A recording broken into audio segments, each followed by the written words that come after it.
Have you ever heard this popular maxim before? Assumption is the lowest form of knowledge. End of quote. Welcome to Oladele Olunike video logs. And I am your regular host, the quintessential polymath.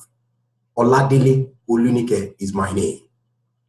In today's episode of our ongoing communication mastery series, we'll be discussing communicating without assumption.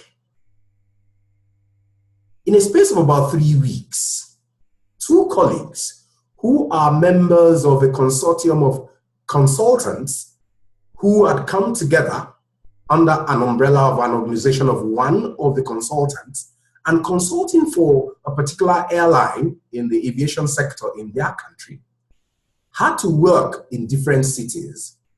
And for each city, they needed to be there for a period of about a week or more. And so in these two cities, in the first city they went, they needed to lodge in a particular hotel. So it was customary, or it is customary when you lodge in hotels, especially hotels that are bed and breakfast, you go to the restaurant every day to have your complimentary breakfast. And after the breakfast, you will sign to acknowledge that you had your breakfast that morning as an in-house guest.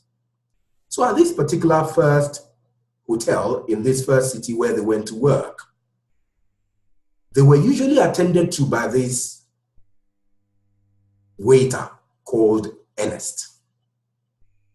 And so this particular morning, after they finished eating, Ernest asked the two of them, one consultant male, the other female. He asked, and I quote, "Are you in the same room?" That question created an awkward moment for the two guests. Why did that happen? Ernest assumed that because he had been seeing the two of them together every day, they must probably be lodged in the same room. But the truth of the story is, these two consultants, who were not even together in terms of relationship, were lodged on different floors, 2 floors apart. There was nothing to that anyway. That was just coincidental. Case number 1. A week or two after, these two colleagues needed to also go to another city in continuation of the work they're doing for this airline. And they were also lodged in another hotel in another city. As customary, they will go to the restaurant in the morning before they go to work to have their breakfast. So they found one particular family whom they regularly meet at the restaurant, who were also lodged in the hotel. Husband, young couple, husband, wife, and 2 children, a boy and a girl.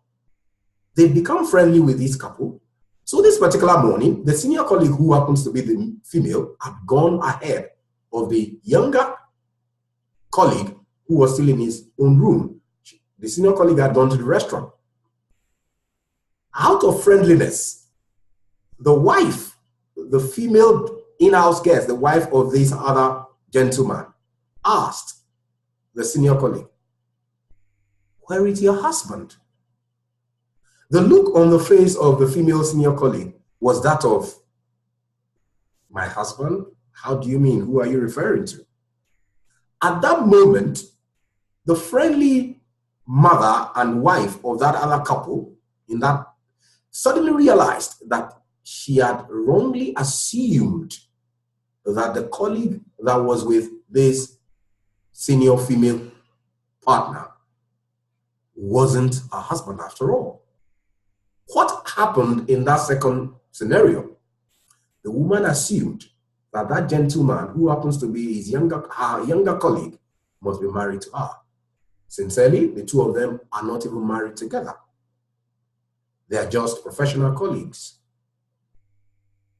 For this to happen in 2 different cities, 2 different hotels, by 2 different people, tells us one thing, ladies and gentlemen, that in communication, assumption is one common error which often creates an unpleasant situation. Do you communicate with assumption. If you want to master communication, assumption is something you want to avoid. Why?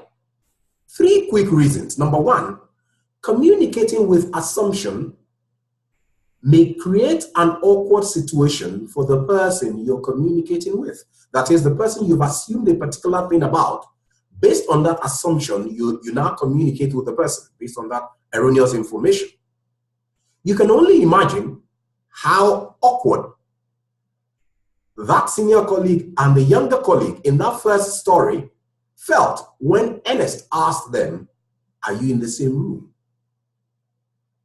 By the way, I should let the cat out of the bag.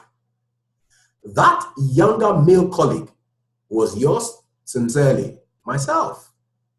And my senior colleague, who happens to be the managing director and chief executive officer of the organization under which we were serving the client, is even 13 years older than I am.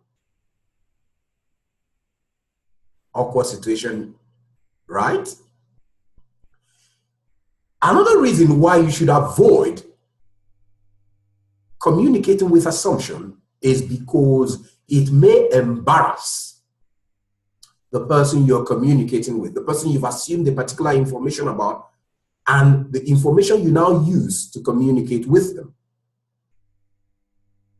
You only need to imagine how embarrassed my senior female colleague, who is 13 years older than I am, felt when that friendly fellow female in-house guest in that second city asked, "Where is your husband?"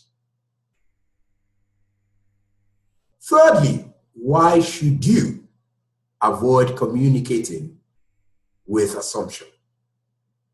Communicating with assumption may embarrass you, who is assuming and using an erroneous, assumptuous information to communicate with the other person. Definitely. The friendly female in-house guest must have felt embarrassed when she suddenly realized, reading the body language of my senior female colleague, that, oh, I'd assumed rather, that younger male colleague was her husband when actually they were not married together. So, if you must communicate and master communication such that you avoid the lowest form of knowledge, you avoid awkward moments, embarrassing moments for you and the person you're communicating with, do not assume. In the next episode of our ongoing communication mastery series, we'll be discussing how to eradicate assumption in communication. If you found this video useful or helpful, or you've enjoyed it, we request that you kindly leave your comments or remarks or feedbacks in the comment box below this post. And should you think you have friends who may also find the thoughts we've shared in this video helpful, please feel free to share this video with them. For more enriching videos such as this, we urge you to kindly subscribe to our YouTube channel. Till the next episode, it's been the quintessential polymath, Oladele Olunike. Before we meet again at the next episode, I encourage you, that is for another enriching, enlightening, and edutaining session. Keep putting a new sheen on your communication polish.